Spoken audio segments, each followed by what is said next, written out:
بسم اللہ الرحمن الرحیم۔ ایک شہزادہ اپنے استاد محترم سے سبق پڑھ رہا تھا۔ استاد محترم نے اسے 2 جملے پڑھائے: جھوٹ نہ بولو اور غصہ نہ کرو۔ کچھ دیر کے وقفے کے بعد شہزادے کو سبق سنانے کے لیے کہا۔ شہزادے نے جواب دیا کہ ابھی سبق یاد نہیں ہو سکا۔ دوسرے دن استاد محترم نے پھر سبق سنانے کو کہا۔ پھر شہزادہ بولا، استاد محترم ابھی سبق یاد نہیں ہو سکا۔ تیسرے دن چھٹی تھی۔ استاد محترم نے کہا، کل چھٹی ہے، سبق ضرور یاد کر لینا، بعد میں کوئی بہانہ نہیں سنوں گا۔ چھٹی کے بعد اگلے دن بھی شاگرد خاص سبق نہ سنا سکا۔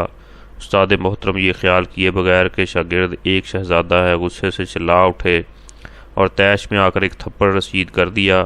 یہ بھی کوئی بات ہے کہ اتنے دنوں میں ابھی تک 2-3 جملے یاد نہیں کر سکے۔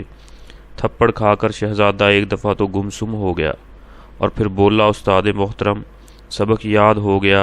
استاد کو بہت تعجب ہوا کہ پہلے تو سبق یاد نہیں ہو رہا تھا، اب تھپڑ کھاتے ہی یکدم سبق یاد ہو گیا۔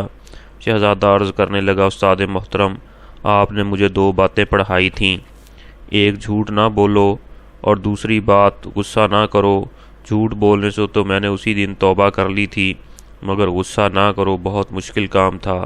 بہت کوشش کرتا تھا غصہ نہ آئے، مگر غصہ آ جاتا تھا۔ جب تک میں غصہ پر قابو پانا نہ سیکھ جاتا، کیسے کہہ دیتا کہ سبق یاد ہو گیا۔ آج جب آپ نے مجھے تھپڑ مارا، اور یہ تھپڑ بھی میری زندگی کا پہلا تھپڑ ہے، اسی وقت میں نے اپنے دل اور دماغ میں غور کیا کہ مجھے غصہ آیا کہ نہیں۔ غور کرنے پر مجھے محسوس ہوا کہ مجھے غصہ نہیں آیا۔ آج میں نے آپ کا بتایا ہوا دوسرا سبق، غصہ نہ کرو، بالکل سیکھ لیا ہے، اور آج مجھے اللہ تعالیٰ کے فضل سے مکمل سبق یاد ہو گیا ہے۔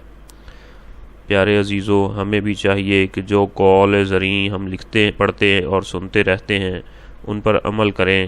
عمل سے ہی انسان کی اصلاح ہوتی ہے، عمل سے زندگی بنتی ہے۔ اللہ رب العزت مجھے، آپ کو اور پوری امت مسلمہ کو آپ صلی اللہ علیہ وسلم کے طریقوں کے مطابق اللہ رب العزت کے حکموں کو پورا کرنے کی توفیق نصیب فرمائے، آمین۔